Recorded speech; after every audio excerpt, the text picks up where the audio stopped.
বর্ধমান 2 নম্বর ব্লকের বর্ষুল 2 নম্বর পঞ্চায়েত এলাকায় আলু চাষিরা নামমাত্র ক্ষতিপূরণ পেল 14%। এরপর বহু আন্দোলন করে সম্প্রতি পুনর্বিবেচনা করে তা বেড়ে হয়েছে 37%।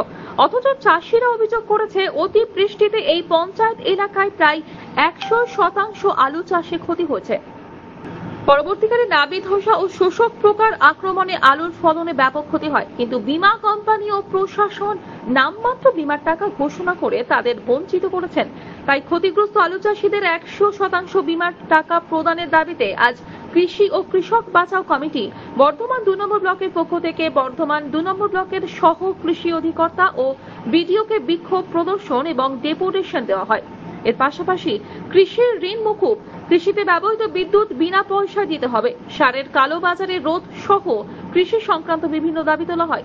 তাদের দাবি না মানা হলে আগামী দিন আরো বৃহত্তর আন্দোলনে যাবে এবং আগামী 23 সেপ্টেম্বর দিল্লিতে মহাপঞ্চায়েতের কর্মসূচিতে কমিটির প্রতিনিধিরা যোগদান করবেন বলে ঘোষণা করেন। এই কর্মসূচিতে নেতৃত্ব দেন জেলা সম্পাদক অনিরুদ্ধ কুণ্ডু, সভাপতি দনা গোস্বামী, উৎপল রায় প্রমুখ নেতৃবৃন্দ। যে সমস্ত ব্লকের যে সমস্ত পঞ্চায়েতের অভিযোগ আছে, আপনারা সেই অভিযোগপত্র জমা দিন। আপনারা যারা মনে করছেন যে আপনাদের ক্ষতির পরিমাণ কম দেখানো হয়েছে, আপনারা তারা সেই ক্ষতির পরিমাণে কম যারা দেখানো হয়েছে তারা অভিযোগপত্র জমা দিন। এর আমরা রিভিউ করবো, অর্থাৎ পুনর্মূল্যায়ন করবো।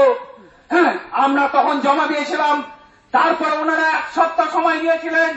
বিগত কয়েকদিন আগে বীমা কোম্পানি তারা ঘোষণা করেছেন, বিভিন্ন জায়গায় তারা ঘোষণা করেছেন যে তারা এই পুনর্মূল্যায়নের রিপোর্ট তারা দিয়েছেন।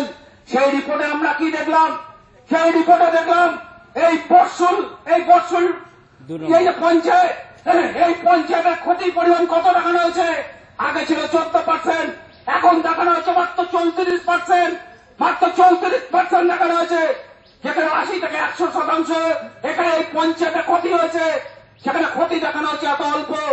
এই পাশের অঞ্চলে মেমারি, সেখানে একটা পঞ্চায়েতকে পুরোপুরি বাদ দেওয়া হয়েছে, কিন্তু ক্রপ কাটিং রিপোর্ট দেখানো হচ্ছে যে সেখানে 100% ক্ষতি হয়েছে। ক্রপ কাটিং রিপোর্ট বলছে, কিন্তু তা সত্ত্বেও সেখানে গনপাটপুর পঞ্চায়েতকে পুরোপুরি বাদ দিয়ে দেওয়া হয়েছে। এরকম বিভিন্ন জায়গায় সাতগাছি 1 নম্বর পঞ্চায়েত, সেখানে বাদ দিয়ে দেওয়া হয়েছে। এরকম বিভিন্ন পঞ্চায়েতকে তারা বাদ দিয়ে দিয়েছে। তাহলে কিসের ভিত্তিতে পুনর্মূল্যায়ন করলো এই বীমা কোম্পানি? এই কৃষি দপ্তরের যারা কর্মকর্তা তারা কিসের ভিত্তিতে ক্ষতিপূরণ তারা নির্ধারণ করলো? আমরা তাদের কাছে জানতে চাই।